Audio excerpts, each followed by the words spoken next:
Hi hello friends, welcome back to my channel middle class life style.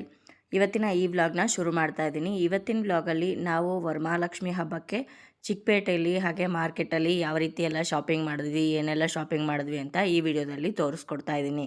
ಮುಂಚೆ ಎಲ್ಲ ಚಿಕ್ಕಪೇಟೆಗೆ ಹಾಗೆ ಮಾರ್ಕೆಟ್ಗೆ ಯಾವಾಗೋ ಒಂದ್ಸಲಿ, ವರ್ಷಕ್ಕೊಂದ್ಸಲಿನೋ 2 ಸಲಿನೋ ಹೋಗ್ತಾ ಇದ್ವಿ. ಆದರೆ ಇವಾಗ ಈವೆಂಟ್ ಶುರು ಮಾಡಿರೋದ್ರಿಂದ ಅವಾಗವಾಗ ಹೋಗ್ತಾನೆ ಇರಬೇಕಾಗತ್ತೆ. ಆದರೆ ವರಮಹಾಲಕ್ಷ್ಮಿ ಹಬ್ಬ ಅಂತಂದರೆ ನಮ್ಮ ಹೆಣ್ಮಕ್ಳಿಗೆಲ್ಲ ಸ್ವಲ್ಪ ಸ್ಪೆಷಲ್ಲೇ. ತುಂಬಾ ಮುತುವರ್ಜಿ ವಹಿಸಿ ಸೀರೆ ಆಗಿರ್ಬೋದು ಅಥವಾ ಹೂಗಳಾಗಿರ್ಬೋದು, ಹಣ್ಣುಗಳಾಗಿರ್ಬೋದು, ಲಕ್ಷ್ಮಿ ಅಲಂಕಾರ ಮಾಡೋದಕ್ಕೆ ವಸ್ತುಗಳಾಗಿರ್ಬೋದು ನಾವು ತೊಗೊಂಡು ಬರ್ತೀವಿ. ನಾವು ಮಧ್ಯಾಹ್ನ ಸುಮಾರು ಒಂದು 2 ಗಂಟೆಗೆ ಮನೆ ಬಿಟ್ಟು ಇವಾಗ ಫಸ್ಟು ಫ್ಲವರ್ ಮಾರ್ಕೆಟಿಗೆ ಬಂದಿದ್ದೀವಿ. ಯಾವ್ಯಾವ ಹೂವು ಎಷ್ಟೆಷ್ಟು ರೇಟ್ ಇದೆ ಅಂತ ಕೇಳಿಕೊಂಡು ನಮ್ಗೆ ಯಾವ ಹೂವು ಬೇಕೋ ಅದನ್ನೆಲ್ಲ ತೊಗೊಂಡ್ವಿ.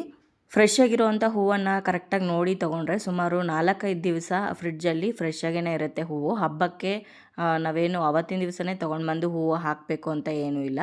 ಹಬ್ಬ 4-5 ದಿವಸ ಇದೆ, ಒಂದು ವಾರ ಇದೆ ಅನ್ನುವಾಗಲೇ ಹೂವಿನ ರೇಟು ಗಗನಕ್ಕೇರಿರುತ್ತೆ. ಬೆಂಗಳೂರಲ್ಲಿರುವಂಥ KR ಫ್ಲವರ್ ಮಾರ್ಕೆಟ್ ಬಗ್ಗೆ ಸಪ್ರೇಟ್ ವ್ಲಾಗನ್ನು ಮಾಡಿ ಈಗಾಗಲೇ ಹಿಂದಿನ ವಿಡಿಯೋದಲ್ಲಿ ಅಪ್ಲೋಡ್ ಮಾಡಿದ್ದೀನಿ. ಯಾರಾದರೂ ನೋಡಿರಲಿಲ್ಲ ಅಂದರೆ ದಯವಿಟ್ಟು ಹೋಗಿ ಚೆಕ್ ಮಾಡಿ.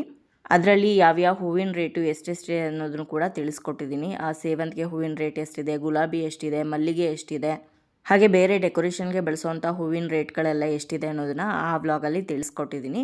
ಇವಾಗ ನಾವು ಹೂವನ್ನೆಲ್ಲ ತೊಗೊಂಡು ಇವಾಗ ಫ್ಲವರ್ ಮಾರ್ಕೆಟಿಂದ ಹೊರಗಡೆ ಬಂದ್ವಿ. ಇಲ್ಲಿ ತರಕಾರಿ ಎಲ್ಲ ಸಿಗುತ್ತೆ ನಿಮಗೆ, ಹಾಗೆ ಹಣ್ಣುಗಳು ಸಿಗುತ್ತೆ. ಬೇಕಿದ್ರೆ ನೀವು ಇಲ್ಲಿ ತೊಗೋಬೋದು. ನಾವೇನು ಇಲ್ಲಿ ಹಣ್ಣನ್ನ ತೊಗೊಳೋದಕ್ಕೆ ಹೋಗಲಿಲ್ಲ, ಯಾಕಂದರೆ ಇಲ್ಲಿಂದ ಎತ್ಕೊಂಡು ಹೋಗೋದು ಕಷ್ಟ. ಹಾಗೆ ಸೇಮ್ ರೇಟೇ ಅನ್ನಿಸ್ತು ನನಗೆ. ನಮ್ಮ ಮನೆ ಹತ್ರನೂ ಕೂಡ ಅಷ್ಟೇ ಸಿಗುತ್ತೆ, ಒಂದು 10-20 ರೂಪಾಯಿ ಜಾಸ್ತಿ ಆಗ್ಬೋದು ಅಷ್ಟೇ. ಇಲ್ಲಿಂದ ಎತ್ಕೊಂಡು ಹೋಗೋದಕ್ಕೆ ಕಷ್ಟ ಆಗುತ್ತೆ ಅಂತ ಹೇಳಿ ನಾವಿಲ್ಲಿ ಹಣ್ಣು ತೊಗೊಂಡಿಲ್ಲ. ಮಾರ್ಕೆಟಿಂದ ಹೊರಗಡೆ ಬಂದು ಸ್ಟ್ರೈಟಾಗಿ ನಡ್ಕೊಂಬಂದರೆ ಅಲ್ಲೇ ಅವೆನ್ಯೂ ರೋಡಲ್ಲಿ ನಮಗೆ ಎಲ್ಲ ರೀತಿಯಾದಂಥ ಗಿಫ್ಟಿಂಗ್ ಐಟಮ್ ಸಿಗುತ್ತೆ. ನಾವು ವರಮಹಾಲಕ್ಷ್ಮಿ ಹಬ್ಬಕ್ಕೆ ಕುಂಕುಮಕ್ಕೆ ಬರುವಂಥ ಮುತ್ತೈದೆಯರಿಗೆ ಕೊಡೋದಕ್ಕೆ ಏನಾದರೂ ಯೂನಿಕ್ಕಾಗಿ ನೋಡೋಣ ಅಂತಂದ್ಬಿಟ್ಟು ಒಂದು ಗಿಫ್ಟ್ ಸೆಂಟರ್ಗೆ ಬಂದಿದ್ದೀವಿ. ಹಾಗೆ ನನಗೆ ಇವೆಂಟ್ಗೂ ಕೂಡ ಕೆಲವೊಂದು ಬುಟ್ಟಿಗಳು ಬೇಕಾಗಿತ್ತು. ಕೇನ್ ಬ್ಯಾಸ್ಕೆಟ್ ಅಂತ ಕರಿತೀವಿ. ಇದು ಇವಾಗ ತುಂಬಾ ಟ್ರೆಂಡಿಂಗಲ್ಲಿದೆ. ನಾನು ವೆಲ್ಕಮ್ ಡೆಕೋರೇಷನ್ ಮಾಡಿಕೊಡ್ತೀನಲ್ವ, ಅದನ್ನು ಬಳೆಗಳನ್ನ ಹಾಗೆ ಮಲ್ಲಿಗೆ ಹೂವನ್ನು ಎಲ್ಲ ಪ್ರೆಸೆಂಟ್ ಮಾಡೋದಕ್ಕೆ, ಡಿಸ್ಪ್ಲೇ ಮಾಡೋದಕ್ಕೆ ನಾನು ಈ ರೀತಿಯಾದಂಥ ಕೇನ್ ಬ್ಯಾಸ್ಕೆಟ್ಸ್ನ ಬಳಸ್ತೀನಿ. ತುಂಬಾ ಚೆನ್ನಾಗಿರುತ್ತೆ ನೋಡೋದಕ್ಕೆ. ಹಾಗೆ ವರಮಹಾಲಕ್ಷ್ಮಿ ಹಬ್ಬಕ್ಕೆ ಕೊಡೋಕ್ಕೆ ಈ ರೀತಿಯಾದಂಥ ಟ್ರೇಗಳಾಗಿರ್ಬೋದು, ಹಾಗೆ ಅರಿಶಿನ ಕುಂಕುಮದ ಪ್ಯಾಕೆಟು ಸ್ಪೆಷಲ್ಲಾಗಿ ಇರೋವಂಥದ್ದು, ಕಸ್ಟಮೈಸ್ ಆಗಿರೋವಂಥದ್ದೆಲ್ಲ ಇತ್ತು. ಇಲ್ಲಿ ನನಗೆ ಯಾವ್ಯಾವ ಬುಟ್ಟಿಗಳು ಬೇಕೋ ಅದನ್ನೆಲ್ಲ ತೊಗೊಂಡೆ. ಹಾಗೆ ಟ್ರೇಗಳು ಬೇಕಾಗಿತ್ತು, ಅದನ್ನು ಕೂಡ ತೊಗೊಂಡೆ. ಇದು ಡ್ರೈ ಫ್ರೂಟ್ಸ್ ಇರೋವಂಥ ಟ್ರೇ, ತುಂಬ ಚೆನ್ನಾಗಿತ್ತು. ಅದನ್ನು ಕೂಡ ಪಾರ್ಟಿಷನ್ ಇತ್ತು, ನಾವು ಒಂದೊಂದರಲ್ಲಿ ಒಂದೊಂದು ಡ್ರೈ ಫ್ರೂಟ್ ಹಾಕಿ ಇಡ್ಬೋದಾಗಿತ್ತು. ಹಾಗೆ ಇವ್ರ ಹತ್ರ ಕುಂಕುಮಕ್ಕೆ ಕೊಡೋಕ್ಕೆ ಡಿಫ್ರೆಂಟಾಗಿ ಅಂದರೆ ಕಡಿಮೆ ರೇಟಿಂದನೂ ಕೂಡ ಬಾಕ್ಸ್ಗಳಾಗಿರ್ಬೋದು ಅಥವಾ ಬೇರೆ ರೀತಿಯಾದಂಥ ಬ್ಯಾಗ್ಗಳು, ಜೂಟ್ ಬ್ಯಾಗ್ಗಳೆಲ್ಲ ಕೊಡ್ತಾರಲ್ವ ಕುಂಕುಮಕ್ಕೆ, ತಾಂಬೂಲ ಎಲ್ಲ ಬ್ಯಾಗ್ ಒಳಗಡೆ ಇಟ್ಬಿಟ್ಟು ಆ ಥರದ್ದೆಲ್ಲನೂ ಕೂಡ ಇತ್ತು. ಹಾಗೆ ಇವಾಗ ನಾರ್ಮಲ್ ಕವರ್ಸ್ ಸಿಗುತ್ತಲ್ಲ, ಜಿಪ್ಲಾಕ್ ಕವರ್ ಟೈಪು, ಸ್ವೀಟನ್ನು ಹಾಕೋದಕ್ಕಾಗಿರ್ಬೋದು ಅಥವಾ ಮಡ್ಲಕ್ಕಿ, ಸ್ವಲ್ಪ ಅಕ್ಕಿ ಬೆಲ್ಲ ಎಲ್ಲ ಹಾಕಿ ಕೊಡೋದಕ್ಕಾಗಿರ್ಬೋದು, ಆ ಥರದ್ದೆಲ್ಲನೂ ಕೂಡ ಸಿಗ್ತಾಯಿತ್ತು. ಇವಾಗ ಇಲ್ಲಿ ತೋರಿಸ್ತಾ ಇರೋದೆಲ್ಲ jute bags. Jute bags starting 35 ರೂಪಾಯಿಂದ ಶುರುವಾಗುತ್ತೆ. ಇದೆಲ್ಲ ಸ್ವಲ್ಪ ಕಾಸ್ಟ್ಲಿ ಆಗುತ್ತೆ, ಒಂದು 60 ರೂಪಾಯಿಂದ ಶುರುವಾಗುತ್ತೆ ಈ ಥರದ್ದು. ತುಂಬಾ ವೆರೈಟಿ ಇತ್ತು. ನಿಮಗೆ ಯಾವ ವೆರೈಟಿ ಬೇಕೋ ಆ ವೆರೈಟಿ ನೋಡಿ ತೊಗೋಬೋದಾಗಿತ್ತು. ನೋಡಿ, ಈ ಥರದ್ದು ತುಂಬಾ ಚಿಕ್ಕ ಸೈಜ್ದು 35 ರುಪೀಸ್ ಇವಾಗ ತೋರಿಸ್ತಾ ಇರೋವಂಥದ್ದು. ಈ ಥರದನ್ನೆಲ್ಲ ನಾವು ತಾಂಬೂಲದ ಜೊತೆ ಕೊಟ್ಟರೆ ಅಟ್ಲೀಸ್ಟು ತೊಗೊಂಡೋಗೋರಿಗೆ ಯೂಸ್ ಆಗುತ್ತೆ. ಬ್ಲೌಸ್ ಪೀಸ್ ಎಲ್ಲ ಕೊಟ್ಟರೆ ತುಂಬ ಜನ ಬ್ಲೌಸ್ ಪೀಸ್ನೆಲ್ಲ ಯೂಸೇ ಮಾಡೋದಿಲ್ಲ, ಅದೆಲ್ಲ ತುಂಬಾ ವೇಸ್ಟ್ ಅಂತ ಅನಿಸುತ್ತೆ ನನಗೆ. ಹಾಗೆ ಅರಿಶಿನ ಕುಂಕುಮದ್ದು ಹೇಳಿದ್ನಲ್ವ ನಾನು, ಡಿಫ್ರೆಂಟಾಗಿ ಬಂದಿದೆ ಅಂತ, ಅದು ಇಲ್ಲಿದೆ ನೋಡಿ. ವರಮಹಾಲಕ್ಷ್ಮಿಗೆ ಲಕ್ಷ್ಮೀದು ತೊಗೋಬೋದು, ಗೌರಿಗೆ ಗೌರಮ್ಮನ ತೊಗೋಬೋದು, ಗಣೇಶನ ಹಬ್ಬಕ್ಕೆ ಅಂತಲೇ ಸಪ್ರೇಟಾಗಿತ್ತು, ಗೃಹ ಪ್ರವೇಶಕ್ಕೆ ಅಂತಲೇ ಸಪ್ರೇಟಾಗಿತ್ತು, ಹಾಗೆ ಸೀಮಂತಕ್ಕೆ ಸಪ್ರೇಟಾಗಿತ್ತು, ಆಫ್ ಸ್ಯಾರಿ ಫಂಕ್ಷನ್ಗೆ ಸಪ್ರೇಟಾಗಿತ್ತು. ಈ ರೀತಿ ನಿಮಗೆ ಯಾವ ಥರದ ಫಂಕ್ಷನ್ಗೆ ಬೇಕೋ ಆ ರೀತಿ ಫಂಕ್ಷನ್ಗೆ ನೀವು ತೊಗೋಬೋದಾಗಿತ್ತು. ಇವಾಗ ನೀವು ನೋಡ್ತಾ ಇರೋದು ಕೇನ್ ಬ್ಯಾಸ್ಕೆಟ್ಗಳು. ಇವುಗಳನ್ನೂ ಕೂಡ ನೀವು ಯಾರಿಗಾದ್ರೂ ಗಿಫ್ಟ್ ಕೊಡೋದಕ್ಕೆ ಬಳಸ್ಬೋದು ಅಥವಾ ತಾಂಬೂಲಕ್ಕೆ ಕೊಡ್ಬೋದು. ಇವಾಗ ತೋರಿಸ್ತಾ ಇರೋದು ಸ್ಟಾರ್ಟಿಂಗ್ ಪ್ರೈಸ್ 30 ರುಪೀಸ್ದು. ಅದಾದಮೇಲೆ ಈ ಥರದ್ದೆಲ್ಲ 150, 200, 250, 300 ಈ ರೀತಿ ಸೈಜ್ ಮೇಲೆ ಜಾಸ್ತಿ ಆಗ್ತಾ ಹೋಗುತ್ತೆ. ನನಗೆ ಇವೆಂಟ್ಗೆ ಒಂದಷ್ಟು ಬೇಕಾಗಿತ್ತು ಬ್ಯಾಸ್ಕೆಟ್ಗಳು, ಅದನ್ನೆಲ್ಲ ನಾನು ಪರ್ಚೇಸ್ ಮಾಡಿದೆ. ಹಾಗೆ ಈ ಥರದ್ದನ್ನು ನೀವು ಲಕ್ಷ್ಮಿ ಮುಂದೆ ಕೂಡ ಇಡ್ಬೋದು. ಇದಿಷ್ಟು ಪ್ಯಾಕ್ ಮಾಡಿಸ್ಕೊಂಡು ನಾವು ರಾಜ ಮಾರ್ಕೆಟ್ಗೆ ಹೋದ್ವಿ. ರಾಜ ಮಾರ್ಕೆಟಲ್ಲಿ ಸ್ವಲ್ಪ ಬಳೆಗಳನ್ನೆಲ್ಲ ತೊಗೋಬೇಕಾಗಿತ್ತು, ಈವೆಂಟ್ಗೂ ಕೂಡ ಬೇಕಾಗಿತ್ತು, ಹಾಗೆ ವರಮಹಾಲಕ್ಷ್ಮಿ ಹಬ್ಬಕ್ಕೂ ಬೇಕಾಗಿತ್ತು. ಹಾಗಾಗಿ ನಾವು ರಾಜ ಮಾರ್ಕೆಟಿಗೆ ಬಂದ್ವಿ. ಲಾಸ್ಟ್ ಟೈಮ್ಗಿಂತ ಈ ಸಲ ಬಳೆಗಳ ರೇಟ್ ಆಗಿರ್ಬೋದು, ಪ್ರತಿಯೊಂದರ ರೇಟು ತುಂಬಾ ಜಾಸ್ತಿ ಆಗಿದೆ. ಇನ್ನು ರಾಜ ಮಾರ್ಕೆಟಲ್ಲಿ ನಮಗೆ ಲಕ್ಷ್ಮಿಗೆ ಅಲಂಕಾರ ಮಾಡೋದಕ್ಕೆ ತುಂಬಾ ಚೆನ್ನಾಗಿರುವಂಥ ಐಟಮ್ಸ್ಗಳು ಸಿಗುತ್ತೆ. ಇಲ್ಲಿ ನೀವು ನೋಡ್ತಾ ಇರೋದು ಜರ್ಮನ್ ಸಿಲ್ವರ್ ಐಟಮ್ಸ್ಗಳು.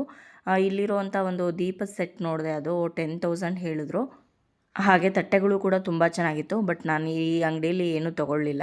ಅದಾದಮೇಲೆ ನಾವು ಸೀರೆ ಶಾಪಿಂಗ್ಗೆ ಅಂತ ಹೋದ್ವಿ. ಲಾಸ್ಟ್ ಇಯರು ನಾನು ರೇಷ್ಮೆ ಸೀರೆನ ಲಕ್ಷ್ಮಿಗೆ ತೊಗೊಂಡಿರಲಿಲ್ಲ. ಈ ಸಲ ರೇಷ್ಮೆ ಸೀರೆ ತೊಗೋಬೇಕು ಅಂತ ಹೇಳಿ ಬಂದಿದ್ದೀವಿ. ರೇಷ್ಮೆ ಸೀರೆನ ತೊಗೊಳ್ಳುವಾಗ ಆದಷ್ಟು ನಾವು ಕಂಚಿ ಕೋ ಸೊಸೈಟಿಲೇ ತೊಗೊತೀವಿ. ದೊಡ್ಡ ದೊಡ್ಡ ಅಂಗಡಿಗಳಿಗೆ ಹೋಗೋದಿಲ್ಲ. ಈ ಅಂಗಡಿಗಳಲ್ಲಿ ನಮಗೆ ಡಿಸ್ಕೌಂಟ್ ಎಲ್ಲ ಜಾಸ್ತಿ ಕೊಡೋದಿಲ್ಲ. ಬಟ್ ಸೀರೆ ಕ್ವಾಲಿಟಿ ತುಂಬ ಚೆನ್ನಾಗಿರುತ್ತೆ. ನಮ್ಗೆ ನೋಡಿದ ತಕ್ಷಣ ಪ್ಯೂರ್ ರೇಷ್ಮೆ ಅಂತ ಅನಿಸುತ್ತೆ. ಬಟ್ ಬೇರೆ ಅಂಗಡಿಗಳಲ್ಲಿ ನನಗೆ ಇಷ್ಟನೇ ಆಗೋದಿಲ್ಲ ರೇಷ್ಮೆ ಸೀರೆಗಳು. ಅದು ನೋಡಿದ್ರೂ ರೇಷ್ಮೆ ಸೀರೆ ಅಂತ ಅನಿಸೋದೇ ಇಲ್ಲ, ಆ ರೀತಿ ಸೀರೆಗಳಿರುತ್ತೆ. ನಾನು ಮೊದಲೇ ಮನೆಯಿಂದ ಹೋಗುವಾಗೆ ಫಿಕ್ಸ್ ಆಗಿದೆ. ಒಂದು 7,000ದಿಂದ ಒಂದು 9,000-10,000 ಒಳಗಡೆ ತೊಗೋಬೇಕು, ಅದಕ್ಕಿಂತ ಜಾಸ್ತಿನೂ ತೊಗೋಬಾರ್ದು ಅಂಥೇಳಿ. ಈ ಸೀರೆ ತುಂಬ ಇಷ್ಟ ಆಯಿತು. ಬಟ್ ಈ ಕಲರ್ ಕಾಂಬಿನೇಷನ್ ನನ್ನ ಹತ್ರ ಆಲ್ರೆಡಿ ಇತ್ತು, ಹಾಗಾಗಿ ಇದನ್ನು ತೊಗೊಳ್ಳಿಲ್ಲ. ಇದು ಸುಮಾರು 9,000-10,000 ಒಳಗಡೆ ಇದೆ ಈ ಸೀರೆ ಇವಾಗ ತೋರಿಸ್ತಾ ಇದ್ದು. ಬ್ಲೂ ಮತ್ತು ಗ್ರೇ ಕಲರಲ್ಲಿ ಬಾರ್ಡರ್ಲೆಸ್ ಸ್ಯಾರಿ ಇದು. 2 ಅಂದರೆ ಆಫ್ ಆ್ಯಂಡ್ ಆಫ್ ಟೈಪಲ್ಲಿ ಬರುತ್ತೆ. ಮಾವಿನಕಾಯಿ ಬುಟ್ಟಾಸಿತ್ತು ಬಾಡಿ ಫುಲ್ಲು. ನಿಮಗೆ ಝರಿ ನೋಡಿದ್ರೇ ಗೊತ್ತಾಗ್ಬಿಡುತ್ತೆ ಪ್ಯೂರಾ ಇಲ್ವಾ ಅಂಥೇಳಿ. ಇನ್ನು ವರಮಹಾಲಕ್ಷ್ಮಿಗೆ ಸೀರೆಯನ್ನು ತೊಗೊಳ್ಳುವಾಗ ಸ್ವಲ್ಪ ಕೇರ್ಫುಲ್ಲಾಗಿ ತೊಗೋಬೇಕಾಗತ್ತೆ. ಯಾಕಂದರೆ ನಮ್ಮ ಮೈ ಮೇಲೆಲ್ಲ ಹಾಕ್ಕೊಂಡು ನೋಡಬಾರ್ದು. ಹಾಗೆಯೇ ಬ್ಲ್ಯಾಕ್ ಕಲರು, ಗ್ರೇ ಕಲರ್ ಅಂದರೆ ಸಿಮೆಂಟ್ ಕಲರು, ಈ ಥರದ್ದನ್ನೆಲ್ಲ ತೊಗೋಬಾರ್ದು.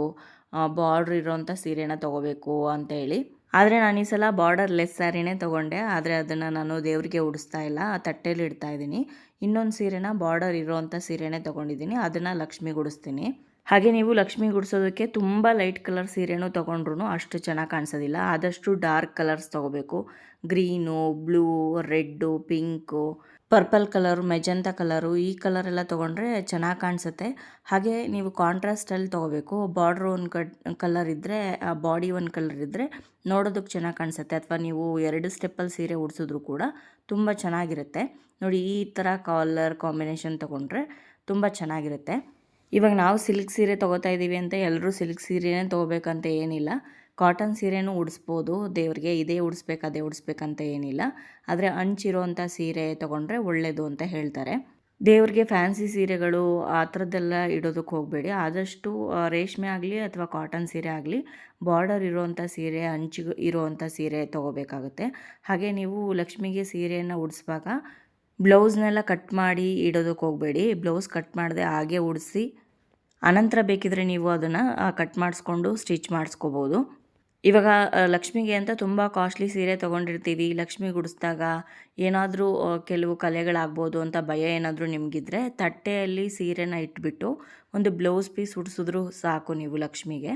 ಯಾಕಂದರೆ ತುಂಬ ಬೆಲೆ ಬಾಳುವಂಥ ಸೀರೆಗಳನ್ನೆಲ್ಲ ತೊಗೊಂಡು ಕೆಲವು ಸಲ ಕಿಡಿ ಬಿದ್ದು ಅಥವಾ ಏನೋ ಕುಂಕುಮನೋ ಏನೋ ಬಿದ್ದು ಆ ಸೀರೆ ಹಾಳಾಗೋದ್ರ ಬದಲು ಅದನ್ನು ನೀವು ಲಕ್ಷ್ಮಿ ಮುಂದೆ ತಟ್ಟೆಯಲ್ಲಿ ಇಟ್ಟರು ಕೂಡ ನಡೆಯುತ್ತೆ, ಏನೂ ತೊಂದರೆ ಇಲ್ಲ. ನೋಡಿ, ಈ ಸೀರೆ ಜಸ್ಟ್ 1,000 ರೂಪಾಯಿ. ಎಷ್ಟು ಚೆನ್ನಾಗಿ ಕಾಣಿಸ್ತಾ ಇದೆ ಅಲ್ವಾ? ನಾನು ಇದನ್ನು ಲಕ್ಷ್ಮಿ ಗುಡಿಸೋದಕ್ಕೆ ಅಂತ ಸೆಲೆಕ್ಟ್ ಮಾಡಿಕೊಂಡೆ. ರೇಷ್ಮೆ ಸೀರೆ ಯಾವ್ದು ತೊಗೊಂಡೆ ಅಂತ ತೋರಿಸಿಲ್ಲ, ಅದನ್ನು ಹಬ್ಬದ ದಿವಸನೇ ದೇವ್ರ ಮುಂದೆ ಇಡ್ತೀನಿ, ನೋಡ್ಬೋದು. ನಾವು ಮಧ್ಯಾಹ್ನ 2 ಗಂಟೆಗೆ ಬಿಟ್ಟಿದ್ದು. ಆದರೆ ಎಲ್ಲ ಶಾಪಿಂಗ್ ಎಲ್ಲ ಮುಗಿಸೋ ಅಷ್ಟರಲ್ಲಿ ರಾತ್ರಿ 8-9 ಗಂಟೆ ಆಯಿತು. ಎಷ್ಟು ಬೇಗ ಟೈಮ್ ಹೋಗುತ್ತೆ ಅಂತಲೇ ಗೊತ್ತಾಗೋದಿಲ್ಲ ಸೀರೆ ಅಂಗಡಿಗೆ ಬಂದುಬಿಟ್ರೆ. ಜೊತೆಗೆ ನಾವು ಚಿಕ್ಕಪೇಟೆಗೆ ಹೋಗಿದ್ದ ದಿವಸ ಮಳೆ ಎಲ್ಲ ಬಂದು ಸ್ವಲ್ಪ ಜಾಸ್ತಿನೇ ಹಿಂಸೆ ಆಯಿತು. ಸೀರೆ ಅಂಗಡೀಲಿ ಸೀರೆ ಶಾಪಿಂಗ್ ಅಂತೂ ಮುಗೀತು. ಲಕ್ಷ್ಮಿಗೆ ಸೀರೆ ತೊಗೊಂಡ್ರೆ ಸಾಕಾ, ಅಲಂಕಾರಕ್ಕೆ ಬೇರೆ ವಸ್ತುಗಳು ಬೇಕಲ್ಲ. ಬೇರೆ ಒಂದಷ್ಟು ಐಟಮ್ಸ್ನ ತೊಗೋಬೇಕು ಅಂತ ಮತ್ತೆ ಚಿಕ್ಕಪೇಟೆ ಒಳಗಡೆ ಅಂದರೆ ರಾಜ ಮಾರ್ಕೆಟ್ಗೆ ಬಂದ್ವಿ. ಯೂಶ್ವಲಿ ಚಿಕ್ಕಪೇಟೆಯಲ್ಲಿ ಶನಿವಾರ ಭಾನುವಾರದ ದಿವಸ ತುಂಬಾ ಜನ ಇರ್ತಾರೆ. ಹಾಗೆ ಹಾಲಿಡೇಸು ಕೂಡ ತುಂಬ ಜನ ಇರ್ತಾರೆ. ನಾವು ಹೋಗಿದ್ದಿದ್ದು ಮಂಗಳವಾರದ ದಿವಸ. ಮಂಗಳವಾರದ ದಿವಸ ಕೆಲವೊಬ್ಬರು ಈ ಮದುವೆ ಕಾರ್ಯಗಳಿಗೆ ಅಥವಾ ಗೃಹ ಪ್ರವೇಶಕ್ಕೆ ಬೇರೆ ಯಾವುದೇ ಫಂಕ್ಷನ್ಗಳಿಗೆ ಸೀರೆ ಬಟ್ಟೆ ಎಲ್ಲ ತೆಗಿಯೋದಿಲ್ಲ. ಹಾಗಾಗಿ ಸ್ವಲ್ಪ ಕ್ರೌಡ್ ಕಡಿಮೆ ಇತ್ತು. ಜೊತೆಗೆ ಮಳೆ ಬಿದ್ದಿದ್ದರಿಂದನೂ ಕೂಡ ಸ್ವಲ್ಪ ಜನ ಕಡಿಮೆ ಇದ್ದರು ಅಂತ ಹೇಳ್ಬೋದು. ನನ್ನ ಹತ್ರ ಬೆಳ್ಳಿ ಮುಖವಾಡ ಇತ್ತು ಲಕ್ಷ್ಮಿದು. ಆದರೆ ಈ ರೀತಿ ತಂಜಾವೂರು ಪೇಂಟಿಂಗ್ ಮಾಡಿರೋವಂಥ ಮುಖವಾಡ ತೊಗೋಬೇಕು, ಹಾಗೆ ಅಲಂಕಾರ ಆಗಿರೋದು ಅಂತ ತುಂಬ ಆಸೆ ಇತ್ತು. ಲಾಸ್ಟ್ ಇಯರೆಲ್ಲ ತೊಗೋಬೇಕು ಅಂದ್ಕೊಂಡೆ, ತೊಗೊಳಕ್ಕಾಗಿರಲಿಲ್ಲ. ಈ ಸಲ ನೋಡೋಣ ಅಂತಂದ್ಬಿಟ್ಟು ಕೇಳಿದೆ ಎಷ್ಟಾಗತ್ತೆ ಅಂಥೇಳಿ.